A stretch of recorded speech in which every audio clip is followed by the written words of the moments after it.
America का साथ trade deal को लेकर वाणिज्य मंत्री पीयूष गोयल का बड़ा बयान आया है। उन्होंने साफ कहा है कि भारत किसी डेडलाइन के दबाव में कोई डील नहीं करने। हम खबर केंद्रीय वाणिज्य और उद्योग मंत्री पीयूष गोयल ने ट्रेड डील को लेकर बड़ा बयान दिया है।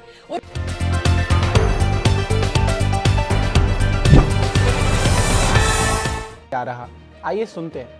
उन्होंने स्पष्ट किया है कि फिलहाल ट्रेड डील पर चर्चा के लिए अमेरिका जाने की कोई योजना नहीं है। पीयूष गोयल ने कहा कि किसी भी सख्त डेडलाइन में ट्रेड डील साइन नहीं की जाएगी। उनका ये भी कहना था कि इस डील में राष्ट्रहित सर्वोच्च प्राथमिकता होगी। पीयूष गोयल ने जोर देकर कहा कि जब तक दोनों पक्षों के बीच म्यूचुअल लाभ की स्थिति स्पष्ट नहीं हो जाती और आम सहमति नहीं बनती, तब तक कोई भी डील नहीं होगी। तो इस वक्त की ये बड़ी खबर है। अमरीकी सदर का मुख्तलिफ ममालिक के साथ तिजारती मुआहदों के लिए 9 जुलाई की डेडलाइन बढ़ाने से इनकार। मीडिया से गुफ्तगू में कहा, भारत के साथ डील का इम्कान है।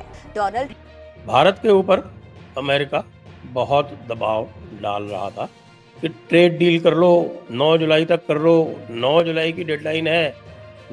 आपको पता है भारत ने अमेरिका को कह दिया है कि भैया रास्ता नापो, ये धमकियों से मामला नहीं चलेगा।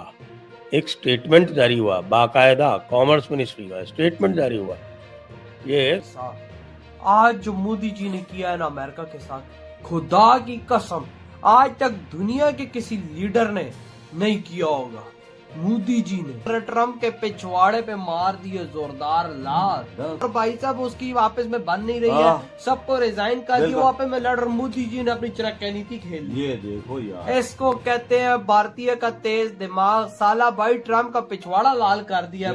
यानी किसी तरह का दबाव बर्दाश्त नहीं किया जाएगा। मंच तैयार है, 2 वैश्विक ताकतें आमने सामने हैं। मुद्दा है व्यापार का। अमेरिका चाहता है कि भारत अपने एग्रीकल्चर और डेयरी मार्केट को यूएस के लिए खोल दे, जिससे अमेरिकी प्रोडक्ट्स को भारत जैसा बड़ा बाजार मिल सके। लेकिन सवाल यही है, क्या भारत अपने किसानों के हक को सौंप देगा विदेशी बाजारों के हवाले? जी नहीं, भारत का रुख एकदम सख्त है। इंशाल्लाह। राना सनौल्ला साहब, ये बड़ी इंटरेस्टिंग डेवलपमेंट्स हैं। कितना खतरा मौजूद है कि आप भारत की तरफ से पाकिस्तानी बॉर्डर्स के ऊपर, क्योंकि वहाँ से जो बयानात आ रहे हैं, ये एक एक्सट्रीमिस्ट माइंडसेट है जो इस वक्त हुकूमत कर रहा है भारत के अंदर। गोइंग फॉरवर्ड आप कैसे देखते हैं कि इसके ऊपर कैपिटलाइज कैसे करेंगे? का ये भी कहना था कि इस डील में राष्ट्रहित सर्वोच्च प्राथमिकता होगी। पीयूष गोयल ने जोर देकर कहा कि जब तक दोनों पक्षों के बीच म्यूचुअल लाभ की स्थिति स्पष्ट नहीं हो जाती और आम सहमति नहीं बन जाती, तब तक कोई भी डील नहीं होगी। भारत कृषि और डेयरी क्षेत्रों को अमेरिका के लिए पूरी तरह से न खोलने के अपने रुख पर अड़ा हुआ है।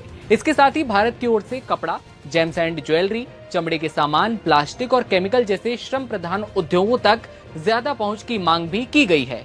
सवाल ये कि अमेरिका क्या चाहता है?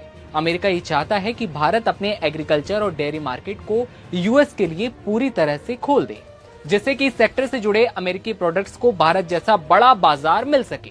हालांकि प्रधानमंत्री नरेंद्र मोदी के नेतृत्व वाली सरकार अमेरिका की ओर से जो मांग की जा रही है उसके खिलाफ सख्त रुख अपनाते हुए दिखाई दी। कॉमर्स मिनिस्टर ने एक इंटरव्यू में कहा, India never negotiates trade deal with a deadline, कि हम कोई भी ट्रेड डील जो हम नेगोशिएट करने वाले हैं वो हम यदि दोनों के हित में होगी तो ही करेंगे। हम किसी डेडलाइन से डर के हम कोई डील नहीं करने वाले, है ना। 56 इंच वाली बात, पूरी तरह से ये 56 इंच वाली बात है। और इंडिया ने बड़े सोच समझ के, बड़ा वो जिसे कहते हैं स्मार्ट अंदाज से, बड़े केयरफुली इंडिया ने मैनेज किया। जब बात भारत और अमेरिका के व्यापारिक संबंधों को लेकर हो ही रही है, तो ये भी बता दें कि भारत कुछ अमेरिकी एग्री प्रोडक्ट्स पर 100% टैरिफ लगाता है और अमेरिका इसे खत्म करने की मांग कर रहा है।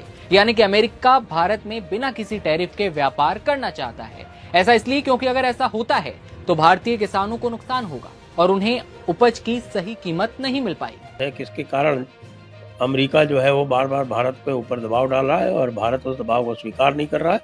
भारत अमेरिका के ऊपर उल्टा दबाव डाल रहा है कि भाई आप अपने सेक्टर्स जो है, जो आपने रिजर्व कर रखे हैं या उसमें आपने बाधाएं डाल रखी है, वो खोलिए।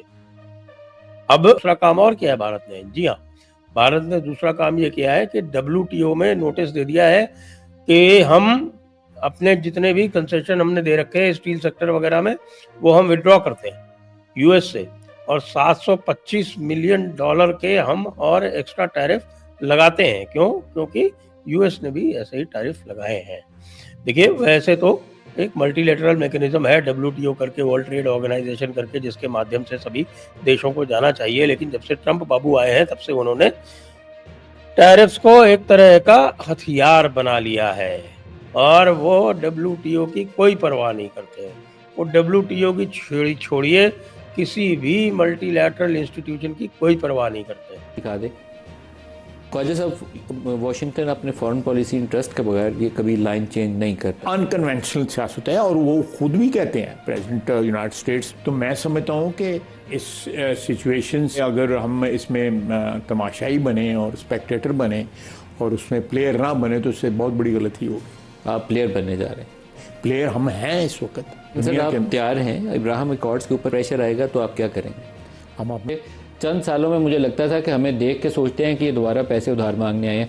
मैं एक दफ़ा जनरल बाजवा के साथ, वो बैकग्राउंड हमारा इंटरेक्शन था, तो उन्होंने बिल्कुल ऐसे ही मिलता जुलता कमेंट किया कि वो जाके हम जप्पी वप्पी बड़ी डालते हैं, लेकिन वो सोच रहे होते हैं कि आए हैं ये फिर पैसों की बात करेंगे।